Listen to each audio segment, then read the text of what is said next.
Bom dia, agora são 7 horas da manhã, eu sou Luiz Costa Pinto e este é o Desperta, o telejornal que tira você da cama todos os dias com o noticiário mais completo da internet brasileira. Como sempre diz o Chico Pinheiro, graças a Deus hoje é sexta-feira. Na próxima segunda-feira o Fábio já estará de volta e eu ancoro este jornal aqui a partir de nossa sucursal em Brasília, durante as férias do Fábio Panunzio, que terminam na semana que vem. Bom, se você está conosco aí desde o sul da Bahia, ali de Ilhéus até o litoral norte de São Paulo, passando obviamente pelo Espírito Santo e pelo Rio de Janeiro, prepare-se e cuidado. Vendavais de até 100 km por hora podem atingir essa região, é o alerta meteorológico do INMET para hoje e vamos falar disso já já na previsão do tempo. Vamos falar no programa de hoje também da rinha estabelecida em Brasília em torno do inquérito que investiga se houve ou não houve qualquer ação imprópria de Fábio Luiz Lula da Silva com a lobista Roberta Luxinger. A Procuradoria-Geral da República quer que o caso seja investigado pela primeira instância, saindo do Supremo e sem estar submetido a esses vazamentos agendados, datados, políticos e coordenados pela oposição, né? Para que ele saia das mãos do ministro André Mendonça, o nosso Rábula de Bauru. Vamos falar muito sobre isso aqui, porque é impróprio que esses inquéritos estejam lá concentrados no André Mendonça, que não tem feito nada para barrar esses vazamentos. Eu e o Kleber vamos falar mais longamente sobre esses casos logo mais, né? Vamos falar aqui também do impedimento da candidatura fake de Pablo Marçal, né? Porque era uma candidatura falsa que estava servindo novamente ao Flávio Bolsonaro, ao bolsonarismo, e o TSE impediu que ela tivesse curso ontem. André Uzeda vem aqui ao Desperta para falar conosco sobre a eleição na Bahia, logo mais, né? Vamos agora para a previsão do tempo. Vamos lá, Vitor, colocar o mapa do tempo aqui na tela.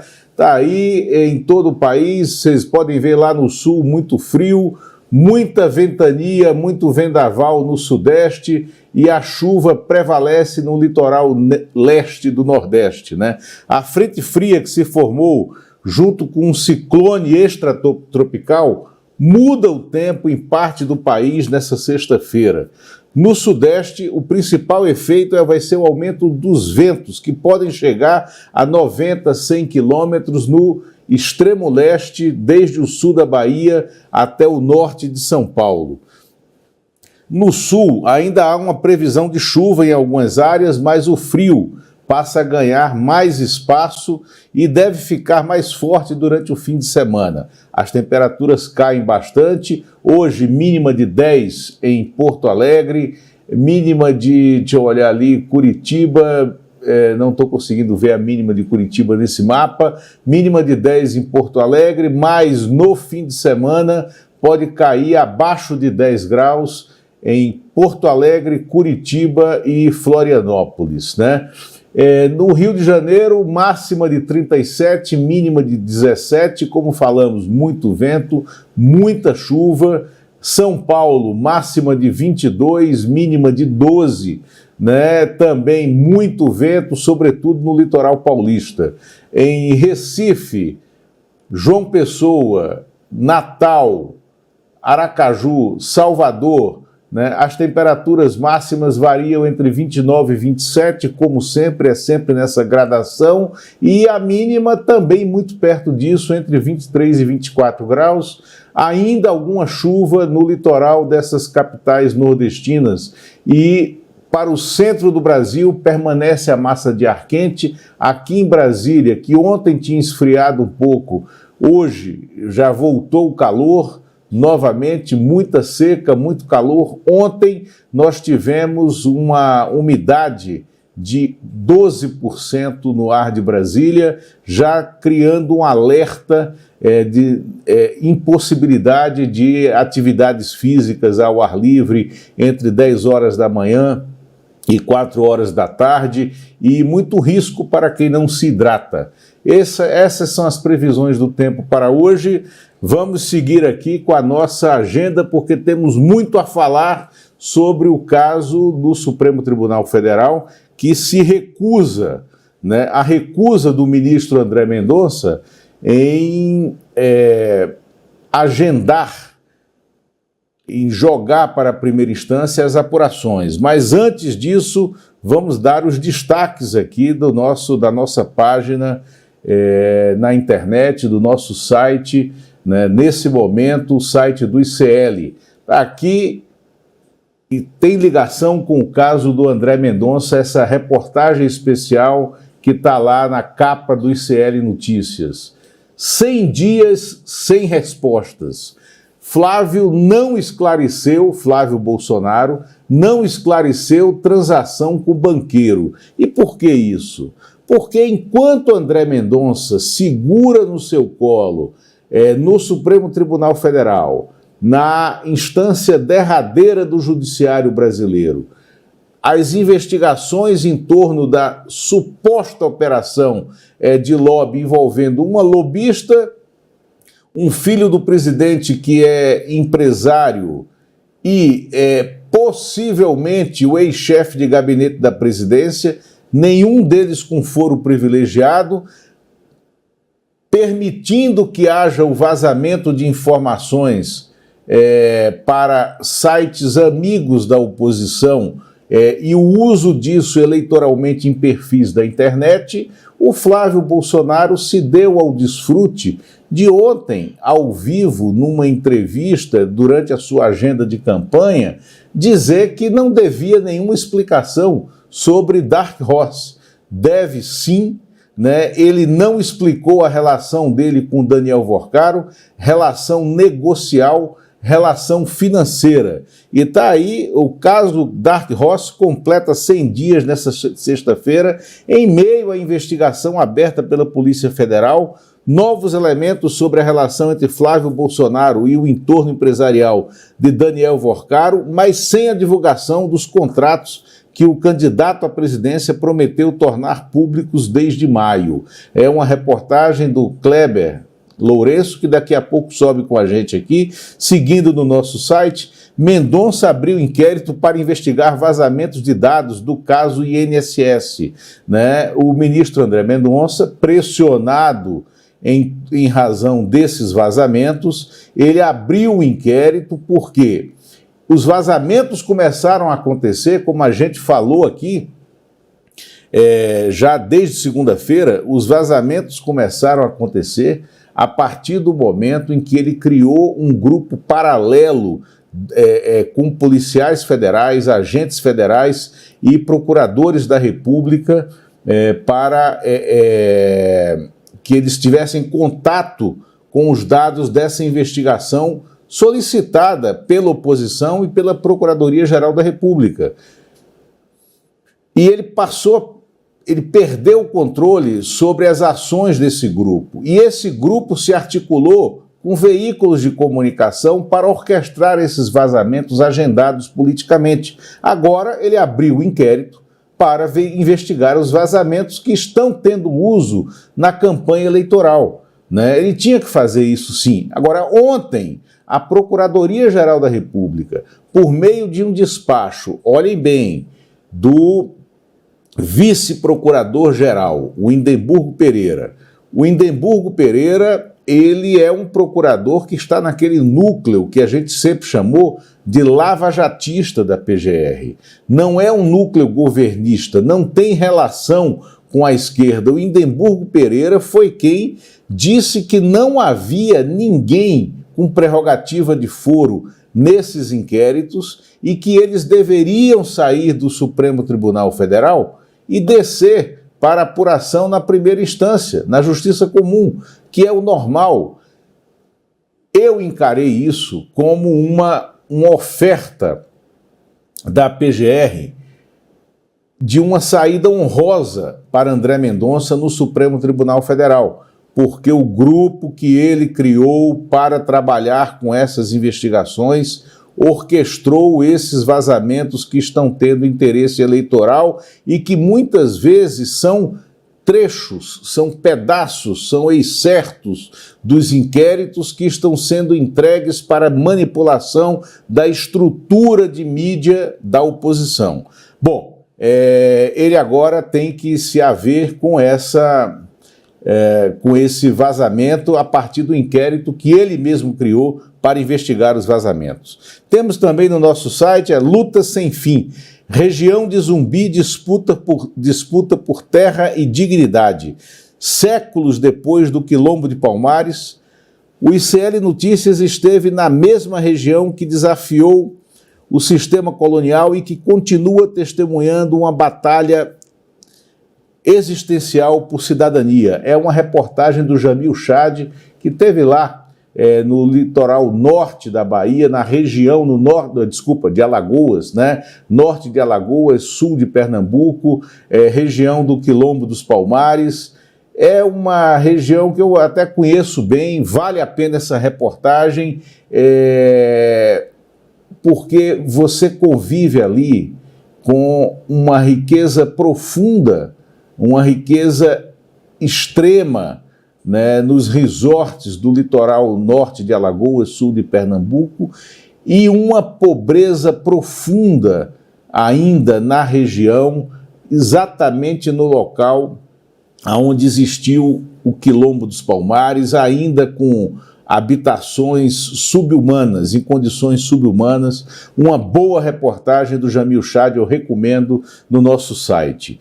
Antes de a gente dar sequência aqui na nossa agenda, na nossa pauta, eu queria chamar uma reportagem que eu vou espelhar aqui, tá, Vitor? Uma reportagem que nesse momento é manchete do G1, né, do site das organizações Globo. Etiqueta de dinheiro, bilhete e foto de carro. Autor de homicídio no Maranhão entregou à Polícia Federal supostas provas contra políticos. Condenado por homicídio em São Luís, entregou à Polícia Federal documentos que, segundo ele, podem ajudar a comprovar a participação do grupo do governador Carlos Brandão em crimes. Essa reportagem mostra que tem fundamento toda essa concentração do Supremo Tribunal Federal nas mãos do ministro Flávio Dino, da atenção do que ocorre no Maranhão, porque o Gilbson Cutrim Júnior, condenado por um homicídio em São Luís que trouxe à tona suspeitas de um esquema de desvio de dinheiro público no Maranhão, entregou à Polícia Federal documentos que, segundo ele, podem ajudar a comprovar a participação do grupo do governador Carlos Brandão em crimes. Um papel escrito à mão com números de processos, a etiqueta que acompanhava um maço de dinheiro vivo que teria sido entregue no Palácio dos Leões, sede do governo do Maranhão, e o vídeo de um carro que também estaria entre as supostas provas. De acordo com a defesa de Gilbson Nunes, o governador e familiares combinaram com ele a cobrança de processos referentes a recebíveis de gestões passadas e o transporte de valores para o escritório da família Brandão. É isso, vamos dar sequência aqui, pode tirar da tela, vamos dar sequência aqui ao nosso programa, mostrando para vocês que o Tribunal Superior Eleitoral, o TSE, decidiu nessa quinta-feira, de forma unânime, bloquear o acesso de Pablo Marçal aos recursos do fundo eleitoral e do fundo partidário pelo PRTB, porque ele imaginou que poderia brincar de ser candidato a presidente da República, né, mas o TSE vetou a candidatura, proibiu a participação dele em debates, vetou o uso de fundo eleitoral e fundo partidário para qualquer ação do Pablo Marçal. Pablo Marçal, esta semana, resolveu ganhar as redes naquela sua forma, não de fazer política, mas de fazer negócios com a política e com as redes sociais. Criou uma série de vídeos onde ele aparecia em cortes xingando jornalistas, participando de falsos debates, de falsas sabatinas, onde ele contracenava com jornalistas e mostrando só os cortes dele e criando um tumulto na campanha eleitoral, como se ele pudesse ser uma espécie de Silvio Santos redivivo, o Silvio Santos da campanha de 89, e ter algum protagonismo nesse debate político desse ano. Ontem, por meio de um voto que foi aprovado, que foi escorado por unanimidade por todo o Supremo, mas um voto da ministra Estela Aranha, ele foi limado do processo eleitoral.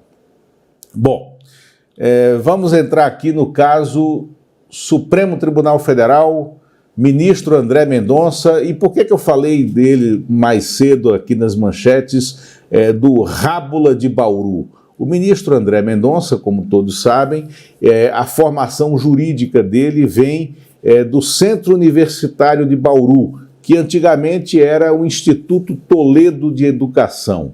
Ele fez a formação jurídica lá no interior de São Paulo, em paralelo à formação em teologia na Universidade Teológica de Londrina, no Paraná, onde ele se formou dentro dos ditames do credo da Igreja Adventista, que é a denominação evangélica que é da família dele, que a família dele frequenta desde sempre, desde a origem.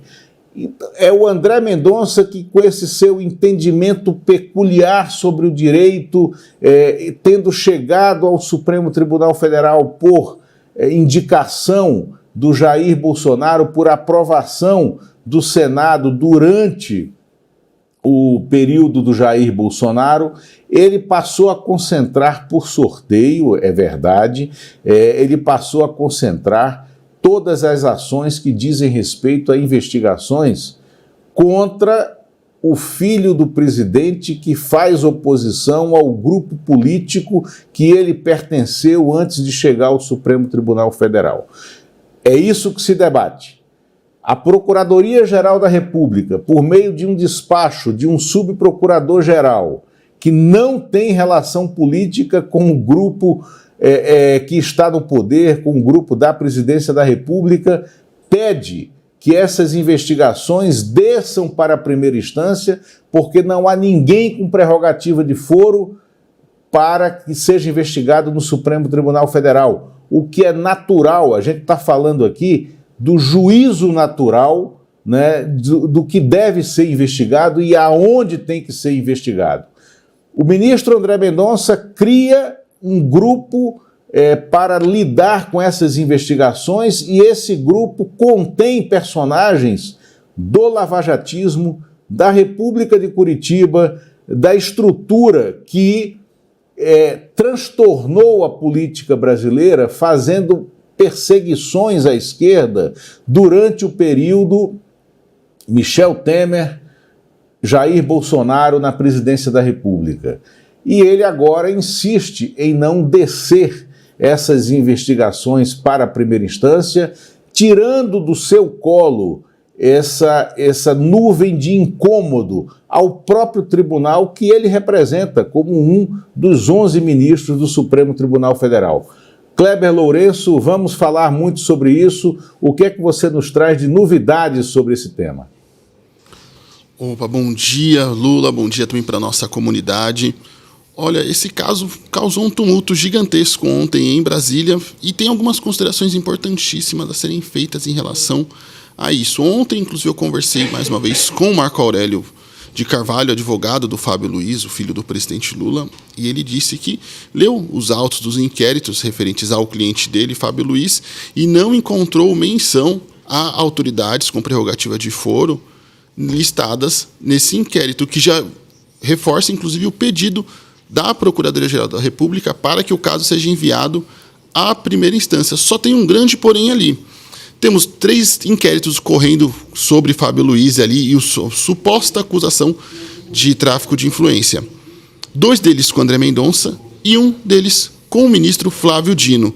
Flávio Dino foi alvo desse mesmo pedido da Procuradoria-Geral da República também, porém tanto Flávio Dino quanto Mendonça, ao que se indica ali no STF, segundo ali membros da corte, não iriam acatar o pedido da Procuradoria-Geral da República e manteriam o caso no STF. E aí tem um porém interessante também, Lula, que torna essa história ainda mais confusa e complexa. Lá nos primórdios, quando foram abertos esses inquéritos, foi a Procuradoria-Geral da República que defendeu que esses casos fossem ao STF e fossem distribuídos por sorteio eletrônico do STF. E aí, por conta desse sorteio, acabou caindo 2 casos com Mendonça e um caso com Flávio Dino. Não foi o Mendonça que recebeu os casos ali de forma como prevento, então ele recebeu através do sorteio, junto com o Dino. Então, assim, a mesma PGR que hoje faz o pedido para que o caso saia do STF, é a mesma PGR que agora pede que o caso vá para a primeira instância.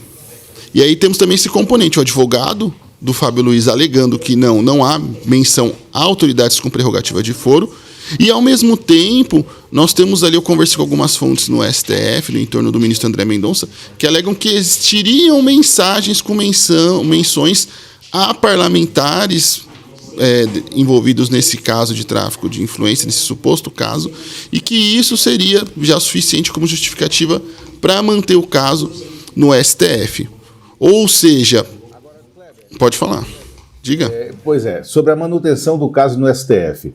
Ontem começaram a sair informações em off, dando conta que seriam assessores dele, do André Mendonça, que estavam dizendo que ele não iria remeter, não iria dar ouvidos à PGR. Ele diretamente não se pronunciou sobre isso.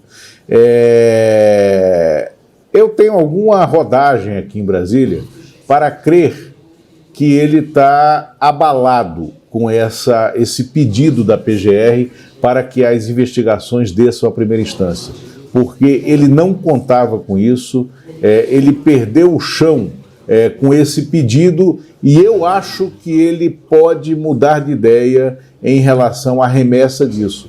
Eu acho, mais uma vez, que a PGR deu a ele uma porta de saída desse problema, ou não? Olha, na verdade, o que acabou principalmente deixando ele abalado também e incomodado com essa história foi isso que eu comentei, Lula, de que foi a própria PGR que defendeu que os casos ficassem no STF. E aí a mesma PGR agora pede que desçam. Isso de fato incomodou não só o ministro André Mendonça, mas também todo o seu gabinete em relação a esse caso. E é claro, por enquanto o que nós temos são declarações de Mendonça feitas a terceiros, comentários que ele fez a terceiros sobre o que ele deixaria ou não de fazer. Pode ser, sim, que ele mude de ideia, mas até então, pelo menos com o que eu conversei no STF, com conversei com algumas fontes, acho muito difícil que ele mude de posição em relação a isso, que ele deve manter. Inclusive, alguns aliados dele vêm defendendo, sim, que existem mensagens mencionando pessoas com prerrogativa de foro, só que também tem um outro grande porém nessa história. Essa história é cheia de poréns, né, Lula? Essas supostas pessoas até agora, não temos o nome de quem são, elas não estão nos autos dos inquéritos que estão tramitando no STF. Então, se essas pessoas existem, estão em mensagens da quebra de sigilo que não foram anexadas aos casos, aos inquéritos que estão tramitando, o que gera um outro gigantesco porém em relação a isso. Então, a nebulosidade dessa situação toda é o que causa principalmente perplexidade para quem está acompanhando. E no caso do ministro André Mendonça, também vale ressaltar que não é de hoje que ele anda às turras com a PGR. Ele já vem desde o caso Master também, ali já deu chamada de atenção na PGR numa operação de busca e apreensão. Ele já fez isso em outras decisões, e a PGR, tanto a Polícia Federal quanto a PGR, na época que estava no auge das brigas ali entre eles, tinham se unido, sim, ali, como uma forma de se defenderem do ministro André Mendonça. Então, a PGR está, sim, mais aliada à Polícia Federal, aquela ala da Polícia Federal, que inclusive fez seguidas reclamações sobre o ministro André Mendonça. Então já não era uma relação boa do André Mendonça com a PGR, e essa relação, arrisco dizer que ela piorou. Kleber, ontem, poucas horas depois de sair a informação do pedido da PGR para que descesse o inquérito, um dos sites que está nesse espectro dos sites que tem dado muito espaço para o vazamento, que é o site Metrópolis, publicou com um estardalhaço a informação de que advogado de Fábio Luiz informou ao presidente na noite anterior que a PGR iria fazer esse pedido. Você conversou com o advogado do Fábio Luiz, o Marco Aurélio de Carvalho, né? Logo depois que ele saiu do Palácio ontem na conversa,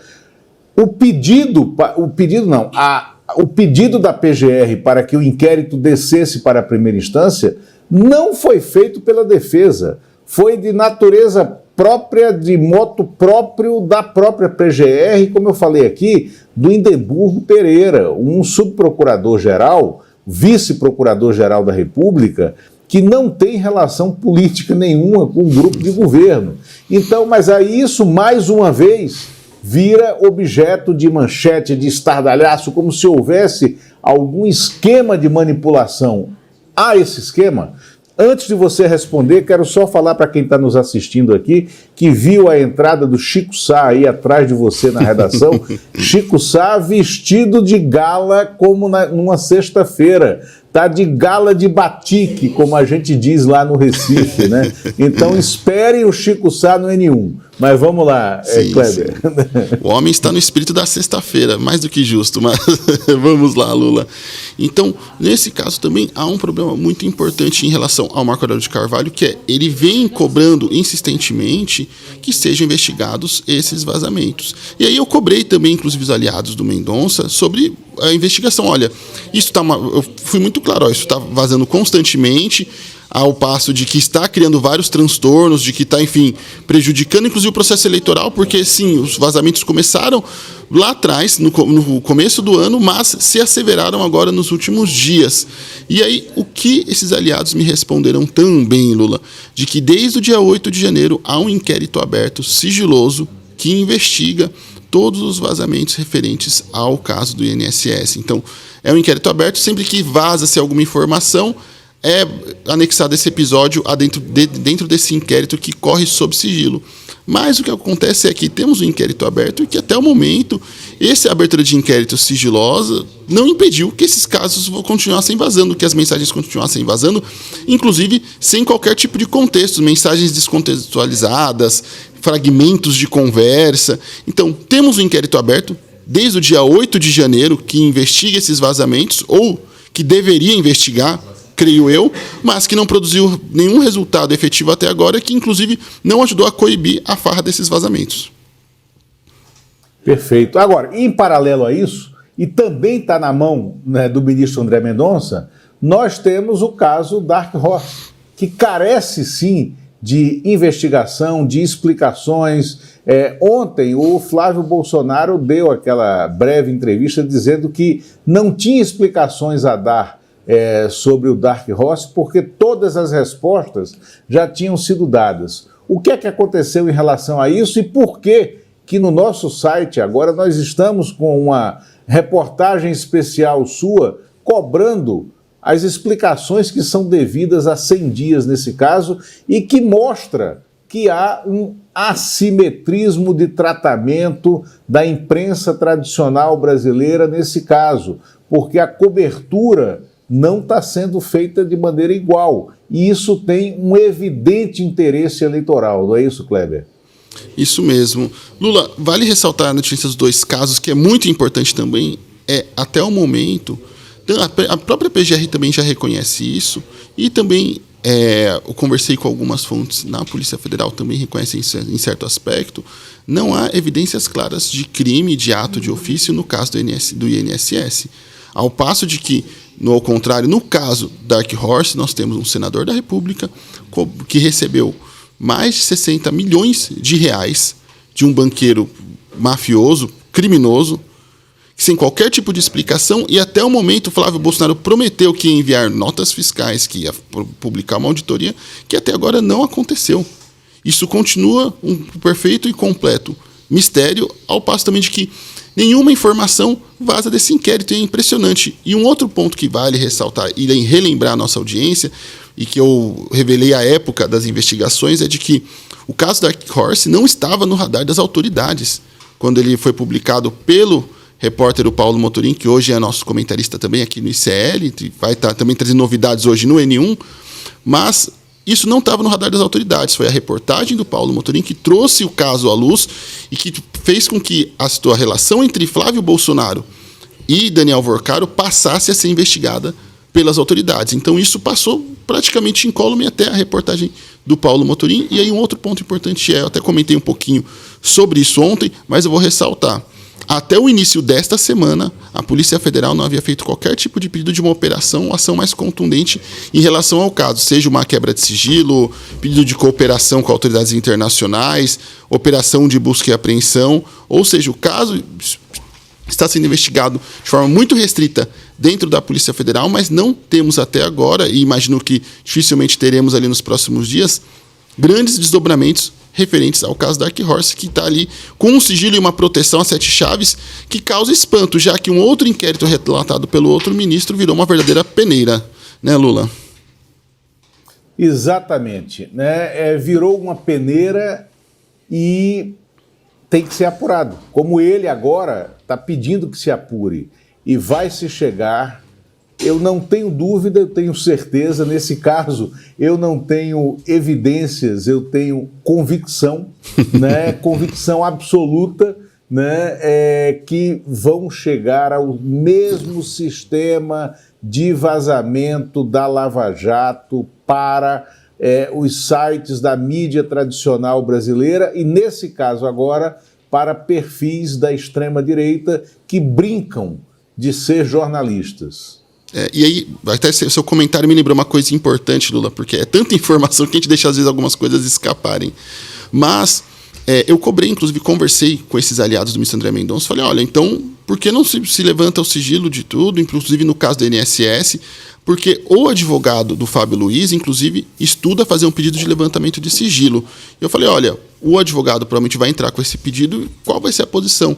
E segundo esses aliados, eles entendem que a tendência é, sim, de que o ministro André Mendonça, caso esse pedido chegue ao gabinete dele, atenda ao pedido do advogado, o Marco Aurélio, e abra o sigilo do caso do INSS.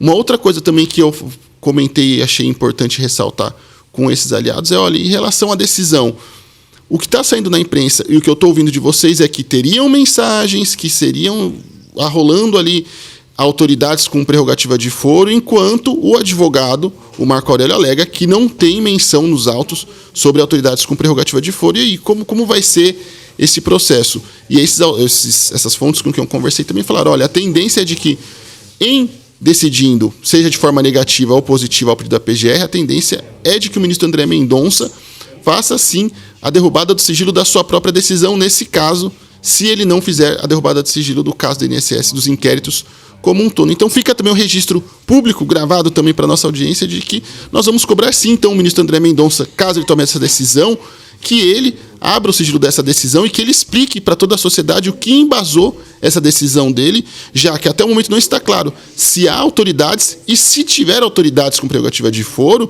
quem são essas autoridades. Então fica o registro de que quando ele tomar essa decisão, nós vamos voltar a cobrar isso aqui no Desperta também, com base no que as fontes me passaram e me falaram, porque até é muito importante deixar esse disclaimer para nossa audiência, porque é muito fácil a gente conversar com as fontes, jogar a informação e deixar ali para lá.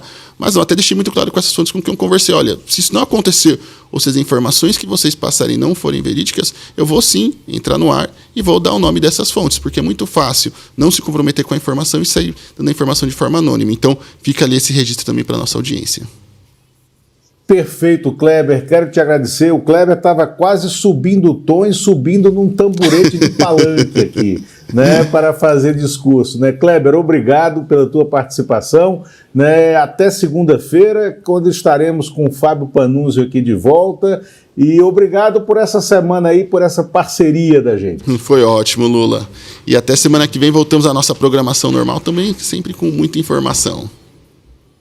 Até semana que vem. Bom, enquanto o André Uzeda se posiciona para a gente falar sobre a Bahia, temos dois temas importantes para falar da eleição baiana aqui no Desperta logo mais. Eu quero chamar os resultados do futebol, porque faltou falar disso no início do nosso jornal, e ontem foi dia de Libertadores e de também a Copa Sul-Americana. Na Libertadores, o Corinthians do Memphis. O Corinthians passou, se classificou com a vitória de 1-0 sobre o Rosário Central do Di Maria, em São Paulo, no Itaquerão. Grande resultado e, no contexto do que vinha acontecendo, inesperado até para a massa corintiana.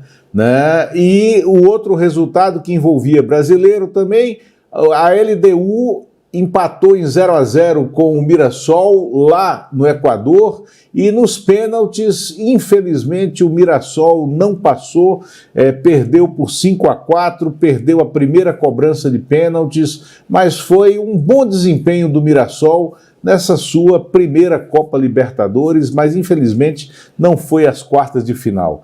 Vamos aqui à Sul-Americana, porque o Botafogo tinha um desafio enorme de desfazer aquela vergonha, aquela humilhação da semana passada em Cusco, no Peru, quando foi goleado por 6-1 para o Cienciano. Tudo bem, tinha o fator altitude, mas não tinha cabimento nenhum a armação de time que foi colocada em campo e que levou o Botafogo a sofrer 6 gols. Foi um absurdo aquela goleada, derrubou o técnico Franklin Carvalho e ontem, no jogo de volta, o Botafogo ganhou por um placar magro de 1-0, teve um gol anulado incorretamente, teve um pênalti marcado e depois desmarcado pelo VAR de maneira errônea, tinha que ter sido pênalti. O Botafogo foi prejudicado no curso do jogo pela má arbitragem e resultado não passou para as quartas de final da Copa Sul-Americana. Os outros resultados, o Santos empatou em 0-0 lá fora com o Macará e passou, né, no placar agregado 2-1. E o Vasco da Gama, fora de casa, aplicou uma goleada de 4-1 no Olímpia e passou para as quartas de final. Belo resultado do Vasco da Gama, que no Brasileirão está gramando, assim como o Santos, para sair ou para não ficar, né, na zona de rebaixamento para a Série B. Mas nas competições de Copa, assim como a Sul-Americana, a Copa do Brasil, o Vasco está bem. Esses foram resultados do futebol. Antes da subida do Zeda aqui, eu quero falar com vocês de algo que é notável na política brasileira e na nossa sociedade, que é o caso das bets. Ontem, uma reportagem especial do UOL, da Thaís Bilenque, do UOL, revelou que os brasileiros perderam nas casas de apostas esportivas um valor que supera o benefício da isenção do imposto de renda aprovada no ano passado, que era a justificativa do porquê termos bets. Dados do Ministério da Fazenda, segundo a reportagem do UOL, mostram que em 2025, o primeiro ano de funcionamento legal das bets no Brasil, os apostadores depositaram 220,6 bilhões de reais nessas plataformas de bet. Cerca de 183 bilhões voltaram aos apostadores em empréstimos e bônus.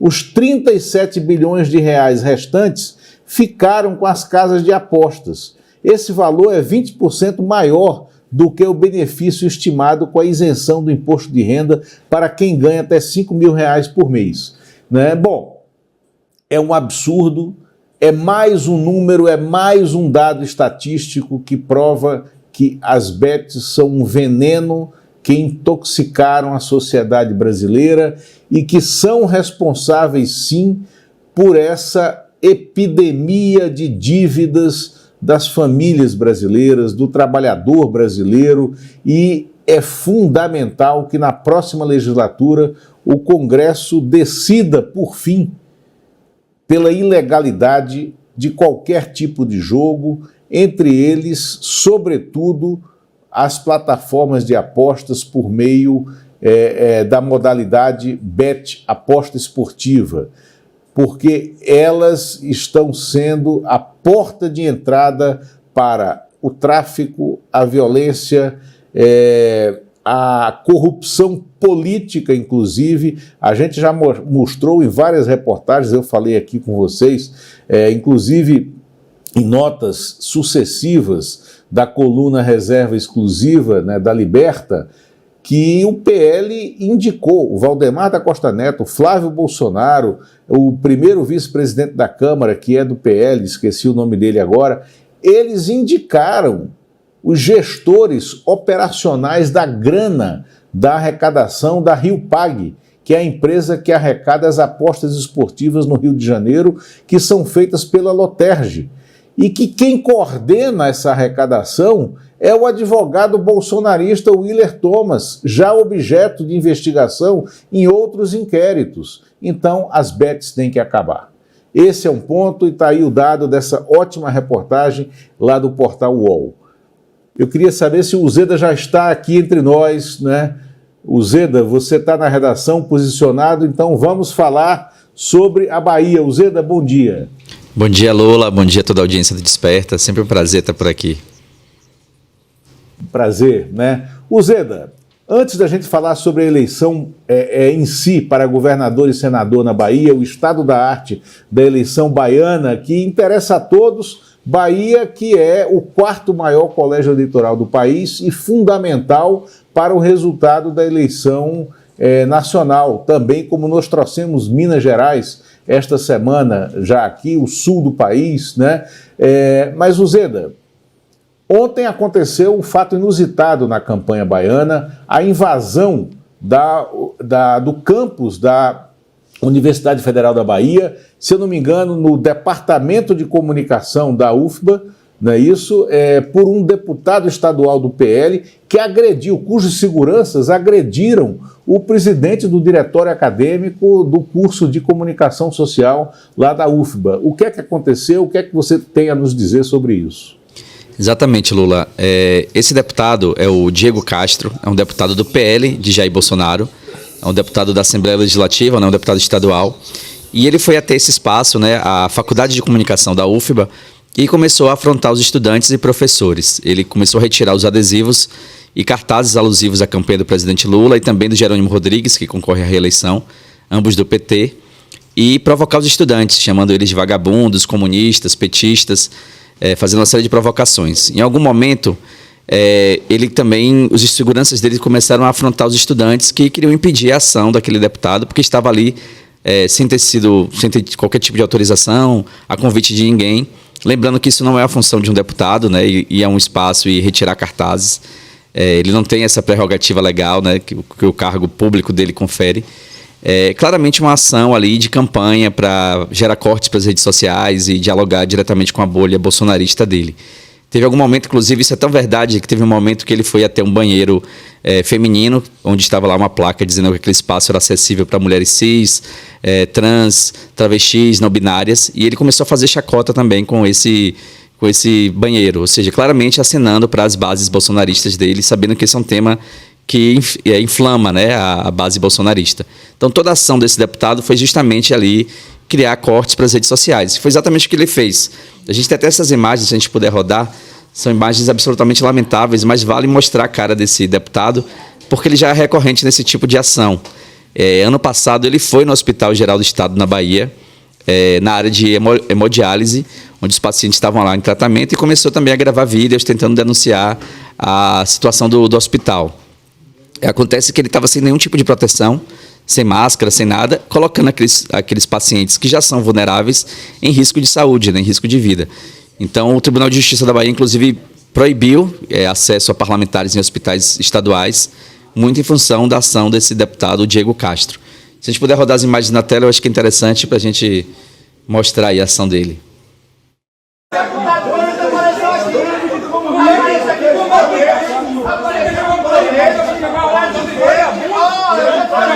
Vagabundo! Você vai chamar de vagabundo? Qual o problema? Qual é o problema? Isso aqui é de respeito. Quem está gritando sou eles. Quem está gritando sou eles. Quem está gritando sou eles. Mentiroso! Mentiroso! Mentiroso! Mentiroso! Isso aqui é equipamento público. Tem dinheiro do povo. Não,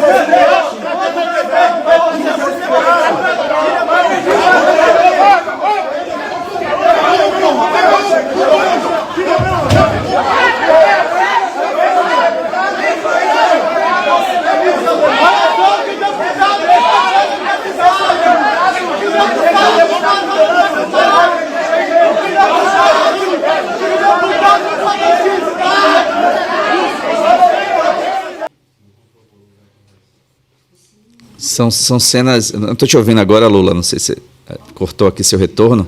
Campus da UFBA. Isso, agora eu te ouvi. Absolutamente lamentável, assim. Eu estudei nessa faculdade, eu sou egresso da Faculdade de Comunicação da Universidade Federal da Bahia. Inclusive, alguns professores que aparecem nessa imagem foram meus professores. Então, são imagens que me agridem muito diretamente, porque há uma dupla ação aí, né? Primeiro, há uma ação contra a comunidade acadêmica, uma faculdade que é de excelência. A UFBA tem entre as melhores universidades públicas do Brasil, e a Faculdade de Comunicação, a pós-graduação, o pós-com, também está entre os mais conceituados. Então, é uma universidade que produz conhecimento, ciência, é um espaço ali de saber, né, de estudo, pesquisa, e está sendo ali vilipendiado por ação de um deputado. E segundo também, que são futuros jornalistas que estão ali naquela faculdade, né, estudando para se graduar em jornalismo. Você vê que são bem jovens, inclusive os meninos. E há uma ação também de censura ali a futuros profissionais de imprensa. Alguns provavelmente já devem estar estagiando em redações. Então há uma ação também contra a comunidade acadêmica e também contra o próprio exercício do jornalismo de futuros profissionais. É uma ação absolutamente lamentável que precisa ser realmente punida e respondida pela sociedade baiana. Já tem um pedido de cassação protocolado contra o deputado, o Diego Castro, foi protocolado pelo deputado Wilton Coelho, do PSOL da Bahia, que pretende levar adiante esse pedido de cassação na Assembleia Legislativa. Lembrando que a gente tem um precedente, o deputado pessoalista, né, o Glauber Braga, quando ele expulsou um militante dentro da Câmara Federal, houve um processo que foi movido contra ele, e, enfim, né, foi até as últimas consequências. Nesse caso é algo muito mais grave. Por quebra de decoro. Exatamente, por quebra de decoro. Esse caso é muito mais grave, porque o deputado Diego Castro ele foi até a universidade, junto com seguranças, e começou a afrontar os estudantes, inclusive resultando naquela agressão que a gente acabou de mostrar no vídeo. Então, algo de uma dimensão muito maior e que precisa de ter uma resposta à altura desse tipo de atitude. Exatamente. Esse deputado do PL é daquela escola bolsonarista, né, que vê a universidade, sobretudo a universidade pública, como um antro. Um antro não é. Eles nunca frequentaram. Eles não sabem o que é o saber acadêmico, o que é a ciência, o desenvolvimento científico e tecnológico, a pesquisa e o saber universitário. Resultado é isso. Mas com o voto a gente consegue ir expulsando essa turba, né, de dentro das instituições públicas, como é a Assembleia Legislativa da Bahia. Uzeda, antes da gente entrar no tema eleição na Bahia, eu queria só chamar aqui para a enquete que está no ar, já tem uma grande adesão de votações. André Mendonça não dá bola para a PGR e mantém no STF as ações contra Fábio Luiz. Isso é perseguição política?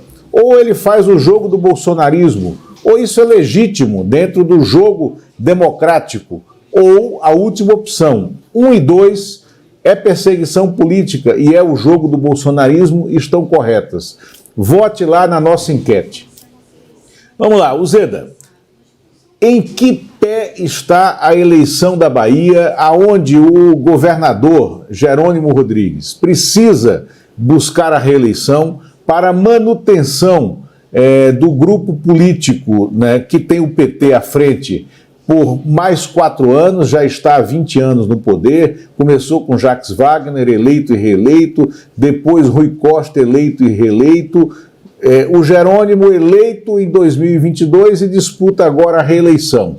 Ele começou timidamente o governo, né, mas agora me dá sinais, né, de que se assentou no cargo, conquistou com um talento de sindicalista da área de educação, ele é professor, né, sindicalista da área de educação, ele conquistou o respeito de diversas lideranças políticas.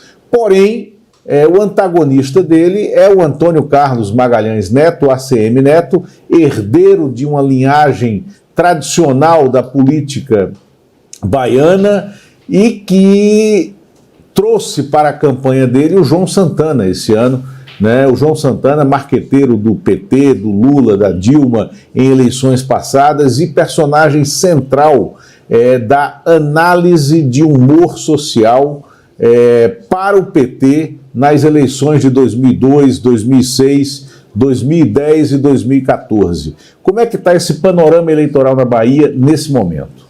Lula, vou começar falando do João Santana, esse personagem que você citou, né? Que é um jornalista e marqueteiro baiano que, como você bem disse, ele ajudou a moldar uma imagem do PT, um PT menos radical, né? Um PT mais palatável para as classes médias e altas, que ajudaram a eleger o Lula a partir de 2002, né? A gente pode marcar 2002 porque quem dirigia a campanha era o Duda Mendonça, mas o João Santana já estava ali. Em 2006, o João Santana assume como cabeça da campanha, né, com o Duda Mendonça implicado com o Mensalão, e de lá em diante o João Santana que vai moldar essa imagem do PT. Hoje ele está com o Assemineto, mas ele não parece estar nos dias mais brilhantes da criatividade. Eu até publiquei essa matéria há 2 semanas. O João Santana tem reciclado antigas ideias que ele já teve na campanha do Assemineto. O slogan do Assemineto é segurança, né? Mudança com segurança. É esse slogan que ele tem usado, que é aí um jogo ambivalente com a ideia de segurança, né? De mudar com tranquilidade, mas também pautando o principal tema da campanha baiana, que é a segurança pública. Então ele faz esse jogo de palavras. Parece muito bem sacado, uma ótima ideia, mas não é nova. O João Santana já teve essa ideia antes, em 2 campanhas anteriores. Uma em El Salvador, quando Maurício Funes ganhou pela primeira vez, né? Primeiro candidato esquerdista que venceu. A campanha era câmbio com segurança, né? Cambiar com segurança, que é exatamente essa mesma ideia, né? Mudança com segurança. E na República Dominicana, em 2012, o Danilo Medina adotou um slogan também bem parecido. É o melhor câmbio, é o câmbio com segurança. As 2 campanhas, tanto de El Salvador quanto da República Dominicana, foram tocadas pelo João Santana.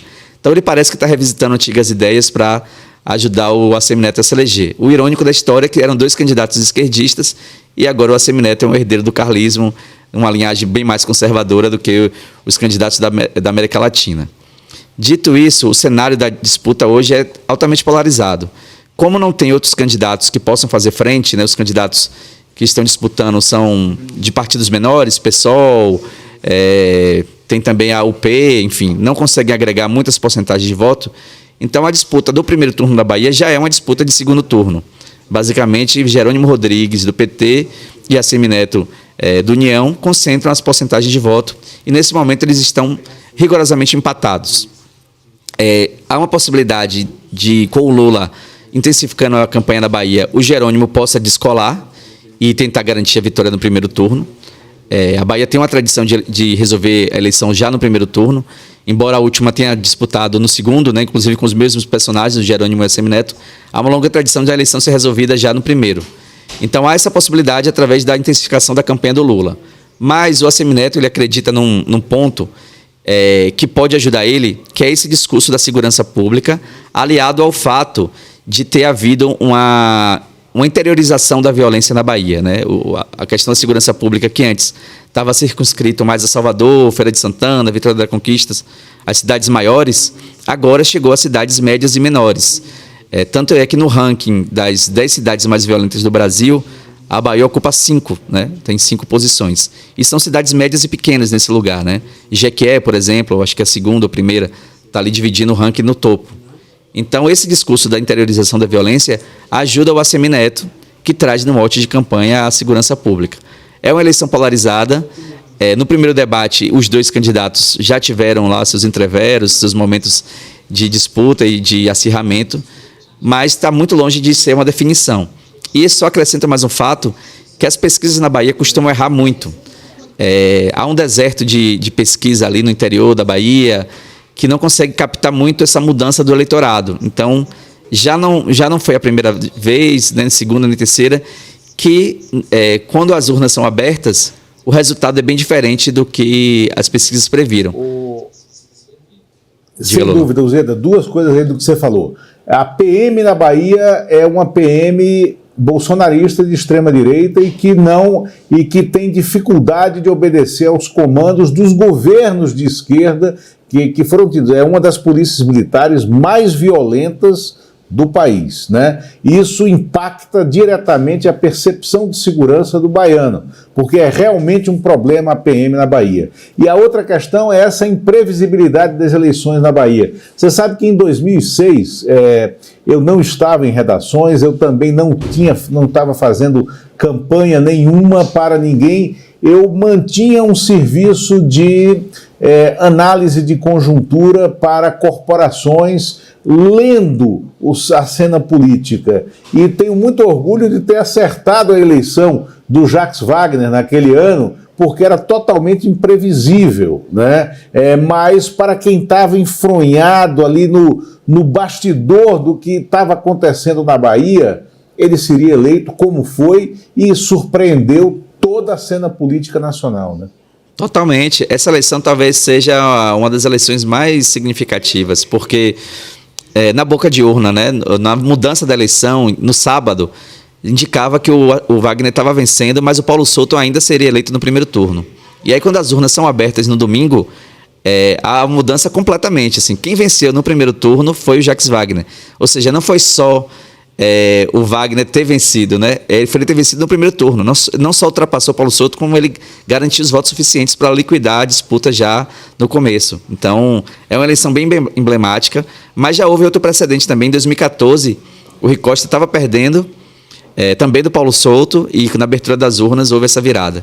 Então, é um lugar que tem umas certas particularidades que ajudam a deixar a eleição mais imprevisível. Eles foram melhorando, né, os institutos, foram sofisticando a captação de dados, principalmente nessas cidades pequenas, né? A Bahia tem 417 municípios. Poucos são cidades grandes e médias, a maioria são cidades pequenas. Então, esse fluxo de eleitorado muitas vezes não é captado. Os institutos melhoraram essa captação, mas ainda assim há distorções muito claras e quando as urnas começam a ser abertas, você percebe.